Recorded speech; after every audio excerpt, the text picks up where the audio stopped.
今天一位江苏常州的帅哥联系我们，说他最近想回老家看球赛，但是车停地库太久没开，车矮了好多，想着是车胎没气了，给车打气后发现是减震坏了。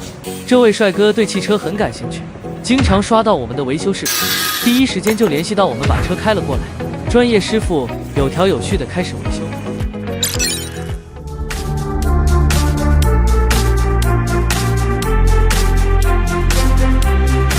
一盏茶的时间，我们的维修就结束了。视频都看到这里，分享给身边需要的人，顺便点个小心心。你们觉得我们该收这个帅哥多少？